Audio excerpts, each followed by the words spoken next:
In today's Federal Flash, we'll discuss the education proposals made by President Trump during his State of the Union address, commemorate Black History Month, and look towards Digital Learning Day.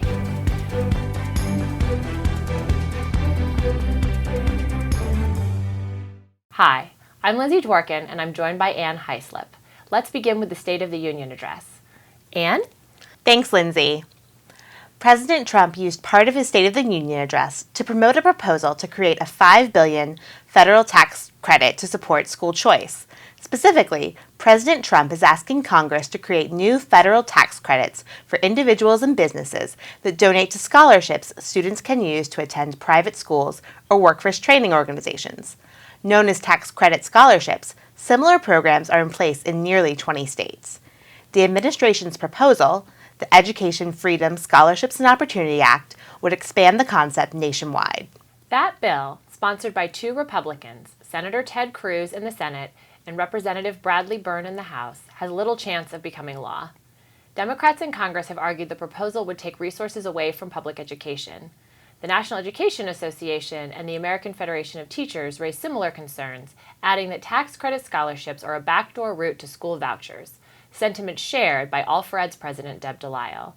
Moreover, and perhaps more surprising, some conservative groups such as the Heritage Foundation and the Cato Institute have criticized the proposal as increasing the federal role in education and intervening in state policy.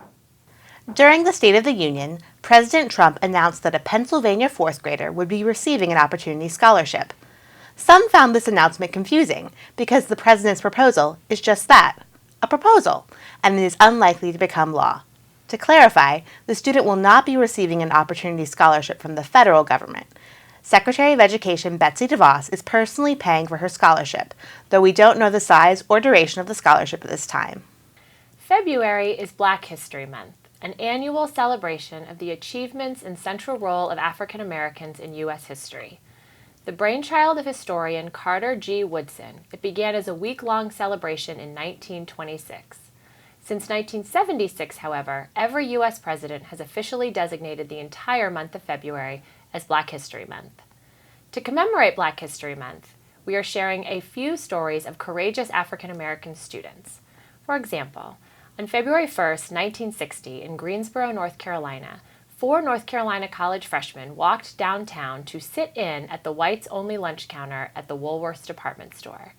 The students refused to leave when denied service and remained at the counter until the store closed. This action prompted similar sit-ins across the country and, by the third week of February 1960, demonstrations had spread to at least 250 major towns and cities. By the end of July, Woolworth's had desegregated its lunch counter. 2020 marks 60 years since the Woolworth's sit-in. Also 60 years ago, 6-year-old Ruby Bridges became the first African American student to integrate an elementary school in the South in November 1960. Despite the landmark 1954 Brown v. Board of Education Supreme Court ruling, which found racial segregation in public schools to be unconstitutional, Ruby's New Orleans school district was resisting school integration. The school district created enhanced exams for African American students to see if they could compete academically with white students. Ruby and 5 other students passed the exam. Ruby enrolled in the formerly all-white school, and she and her mother were escorted by 4 federal marshals to school every day that year.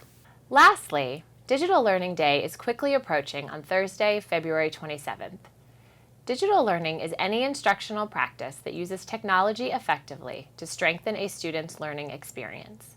Since 2012, Digital Learning Day has provided an opportunity for education leaders to highlight great teaching practices and showcase innovative teachers, leaders, and instructional technology programs that are improving student outcomes.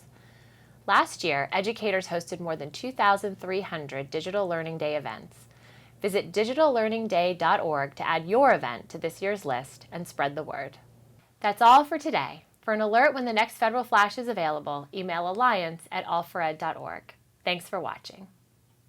Federal Flash is the Alliance for Excellent Education's video series on important developments in education policy in Washington, D.C. Watch online at all4ed.org/federalflash, subscribe to our YouTube channel, or listen to Federal Flash wherever you get your podcasts.